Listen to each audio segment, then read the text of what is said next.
Bonjour Stéphane Goldin Bonjour. et bienvenue sur Tandem TV. Alors, vous êtes on va dire, spécialiste sécuritaire et analyste militaire israélien. Je ne sais pas si c'est une bonne définition, mais en tout cas, c'est la mienne. Et dans la nuit, les habitants du centre d'Israël ont été, de manière un peu surprenante, puisque d'ailleurs c'est en pleine nuit, puis on ne les avait pas entendus depuis longtemps, réveillés par l'interception, par une Azaka, une alerte, euh, d'un missile balistique venant des Houthis du Yémen.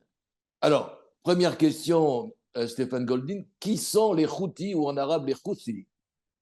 Alors, les Houthis, c'est un organisme chiite qui est installé au Yémen depuis pas mal d'années maintenant, qui défie le pouvoir yéménite. Il faut savoir que le Yémen est constitué pratiquement à 70% de population sunnite et de 30% de population chiite. Et donc, ces Houthis qui sont évidemment qui mettent carrément sur leur drapeau, hein, sur leur slogan, qu'ils veulent la mort, la malédiction du peuple juif, la mort d'Israël, la mort de l'Amérique, sont un mouvement qui est très lié au mouvement chiite, très lié à l'Iran, qui est financé essentiellement par l'Iran, avec aujourd'hui énormément un arsenal, je dirais, militaire et un arsenal balistique qui est assez important, avec pas mal de drones, pas mal de missiles sol-sol, de missiles aussi, ce qu'on appelle avec des têtes, je dirais, explosives et suicidaires, et donc qui est aujourd'hui concrètement financé par l'Iran. C'est un mouvement qui souhaite la déstabilisation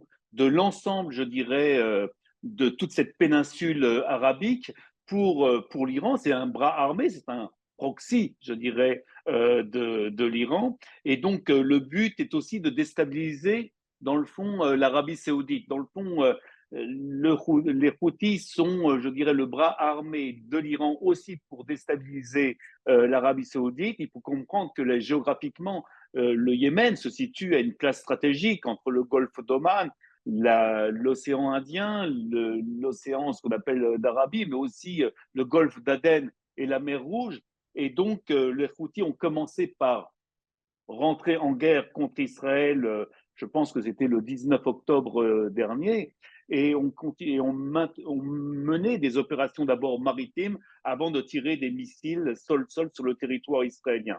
Ce n'est pas la première fois que les Houthis tirent sur le territoire israélien, c'est la troisième fois, par contre, que Tsahal intervient sur le territoire yéménite. On va y revenir justement, on va y revenir Mm. parce que, bon, d'abord, je voudrais préciser que l'interception de ce missile cette nuit Mm. dans le centre d'Israël a provoqué quand même des dégâts importants sur une école de Ramat Efal. Ramat Efal à côté de Ramat Gal, absolument, je crois que c'est une partie de la charge explosive qui est tombée en plus sur l'école et qui l'a entièrement détruite. Donc ça, c'est pour ce qui s'est passé en Israël. C'est pas rien un missile balistique, il faut le savoir. Mais la réponse d'Israël ne s'est pas fait attendre. Apparemment, elle était déjà programmée depuis pas mal de temps et qui a donc bombardé avec une escadrille d'avions, bombardé non seulement les installations portuaires, mais pétrolières, mais également les installations militaires et même la capitale Sanaa, qui est donc une capitale, la capitale du Yémen, qui est gérée par les Houthis. Alors, que faut-il penser de cette réaction dans le sens où finalement on a l'impression que les précédentes n'ont pas arrêté les Houthis, ils continuent à envoyer leurs terribles missiles balistiques. Bah, écoutez, William, je pense, je suis entièrement d'accord avec vous. Les deux précédentes actions n'ont pas été assez fortes, puisque comme nous l'avons vu, nous avons tous été réveillés dans le centre d'Israël cette nuit avec ce tir d'un missile sol-sol et le résultat que cela a donné, avec beaucoup de dégâts matériels. Heureusement, pas de victimes. Toujours est-il que Israël a attaqué et quand les missiles, le missile était déjà tiré, les avions israéliens étaient déjà en direction du Yémen, puisqu'il y a eu deux vagues, une à 3h15 et une autre à 14h30, à 4h30, excusez-moi, où le but était d'attaquer et le port et les ports, je dirais, du Yémen et aussi les centrales électriques du côté de Sanaa. C'est la première fois que Israël attaque concrètement la capitale du Yémen. Je pense concrètement que Israël doit taper encore plus fort. Alors c'est vrai que jusqu'à présent, Israël s'attendait aussi à avoir une aide internationale, une riposte internationale qui soit plus forte, compte tenu, je dirais, de l'obstruction que fait les Houthis sur le commerce international dans Depuis plus d'un l'océan, an. Depuis plus exactement, d'un an. dans l'océan Indien. Or, c'est vrai qu'il y a eu, c'est vrai, des attaques menées par les Anglais, par les Américains, avec l'aide allemande, mais c'est concrètement, elles n'ont pas donné de résultats concrets. Et aujourd'hui, Israël doit prendre encore une fois le taureau par les cornes, doit encore faire dans le fond le sale boulot que l'Occident ne fait pas, parce que c'est ça ce qu'il faut dire, et donc d'attaquer profondément, je dirais, le territoire yéménite jusqu'à toucher sa capitale Sanaa. Mais je vais vous dire franchement ce que je pense. Je pense qu'Israël doit prendre le taureau par les cornes, doit aussi mener une politique d'élimination des têtes, des dirigeants des Houthis. Et d'après vous, est-ce que c'est, pas d'après vous, est-ce que vous avez des infos? Est-ce que c'est prévu? Parce que franchement, le public israélien ne peut pas continuer avec cette menace quand on sait que finalement à Gaza, c'est presque contenu, que le Hezbollah n'existe plus, la Syrie, n'en parlons pas, la tête du serpent, la tête est toujours en Iran. Donc en fait, si j'ai envie de vous demander la question que tout le monde se pose, finalement, il reste deux mauvais canards. Ne faut-il pas aller couper la tête de ces deux canards tout de suite? Le Yémen, les Houthis et surtout l'Iran. D'abord, je pense concrètement qu'il faut, oui, couper la tête tout de suite. Et c'est vrai que nous avons une fenêtre de tir qui est extraordinaire entre, je dirais, aujourd'hui, il y a déjà même un certain temps, et je dirais l'arrivée de Donald Trump au pouvoir le 20 janvier, enfin, aux affaires le 20 janvier. Et je pense qu'aujourd'hui, compte tenu de la situation économique du Yémen, compte tenu de la situation économique en Iran, compte tenu de la situation aussi militaire de ces deux pays, je pense qu'Israël, il faut qu'elle puisse intervenir rapidement, fortement et je dirais radicalement contre et les Houthis et l'Iran. Et tout ça, cela se fera non pas pour l'Iran via, je dirais, ses sites nucléaires, parce que nous savons très bien que l'Iran et la question du nucléaire est une question qui est beaucoup plus vaste et Israël ne pourrait pas le faire tout seul, mais toujours est-il qu'il faut toucher les bases, les sites économiques qui alimentent, je dirais, l'économie et iranienne et, je dirais, yéménite via les Houthis. C'est pour ça l'attaque des ports, c'est très important parce que l'attaque des ports, c'est l'acheminement de ravitaillement, c'est l'acheminement aussi de denrées, c'est l'acheminement aussi d'armes qui arrivent dans les mains des Houthis, d'où les attaques israéliennes. Mais je vous le dis encore une fois, William, je pense concrètement qu'Israël doit redoubler d'efforts, qu'on doit passer à une autre étape, à une autre vitesse, avant qu'il ne soit trop tard, avant que ce conflit en plus s'envenime. Dans le fond, Israël était face à ces sept fronts. Un de ces fronts était celui des Houthis. Celui-là n'est pas encore terminé et il faut à tout prix qu'on aille jusqu'au bout. Alors, vous le dites concrètement, donc il faut faire quoi? Qu'est-ce qui reste à faire pour éliminer la menace Houthi et la menace iranienne? On l'imagine qu'effectivement, ce serait une décision conjointe entre l'administration Trump et le gouvernement d'Israël. Donc ça, on va le mettre de côté. Mais le plus urgent, je ne sais même pas si on peut encore les appeler des rebelles, mais c'est Non, Al-Ansar al-Islam, c'est la partie militaire, je crois, des Houthis qui continue à nous envoyer des missiles. Ce n'est plus supportable. l'Ansar Islam, c'était leur ancien nom.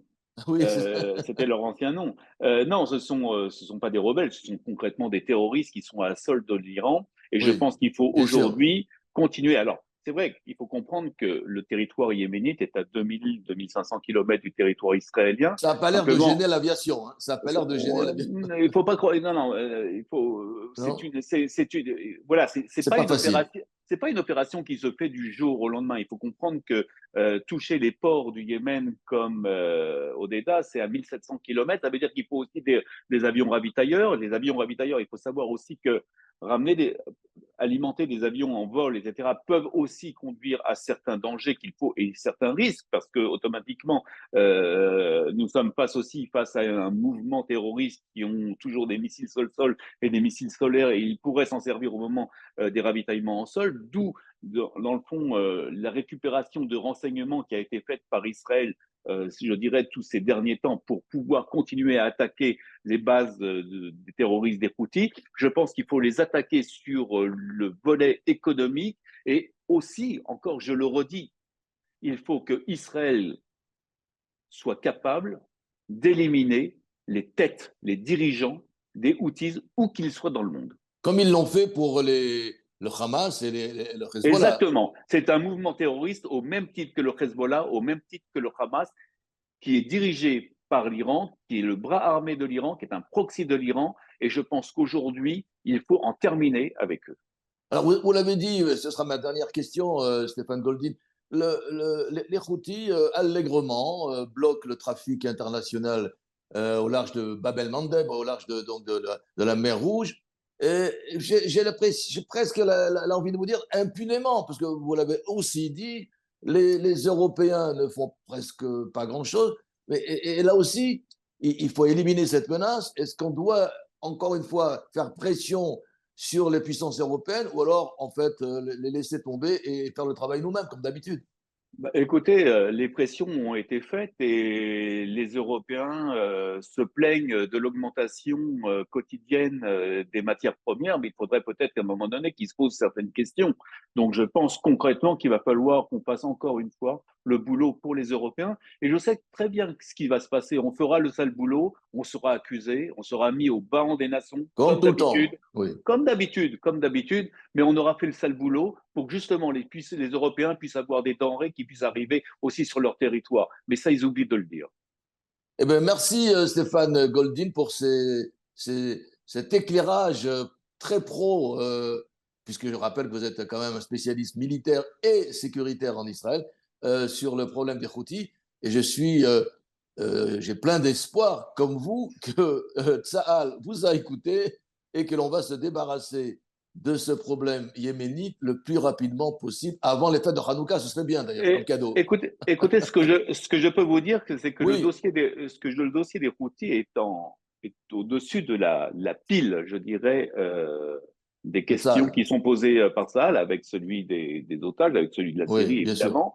Et je pense, comme on l'a dit, les avions étaient déjà en l'air au moment du tir. Donc, il y a des préparations. Il y a eu, je dirais, pendant un certain temps, il a fallu recueillir un nombre assez important d'informations, de renseignements. Je pense que ces renseignements continuent à influer. Comme je vous l'ai dit, c'est pas la porte à côté. Donc, il va falloir mener aussi ces actions. Maintenant que Tsahal, dans le fond, doit, je dirais, maintenir un front un peu plus léger côté libanais, Oui, mais oui. toujours maintenir une pression sur Gaza, peut-être qu'on aura un peu plus, entre guillemets, le temps de Les mains s'occuper libres. des routines. Et taper, comme vous l'avez dit, à la tête, donc opération ciblée, mais Exactement. des têtes pensantes et des têtes actives Derrière, des Houthis. parce que derrière tout ça, c'est aussi toute la stabilité du Moyen-Orient qui est mise en jeu, Absolument, qui est oui. remise en cause, parce que derrière tout ça, c'est la guerre entre l'Iran et l'Arabie saoudite qui se joue. Tout à fait. Merci Stéphane Goldin. Et donc, permettez-moi, puisqu'on est à quelques jours de Hanouka, de vous souhaiter de bonnes fêtes de Hanouka. À très Voilà. bientôt sur et que Et la que la lumière lumière revienne. revienne, voilà, parmi nous. Et si Voilà. cette interview vous a plu, abonnez-vous à notre chaîne YouTube de Tandem TV et activez la petite cloche pour ne rater aucune de nos émissions. À bientôt. Au Au revoir. revoir. Au revoir.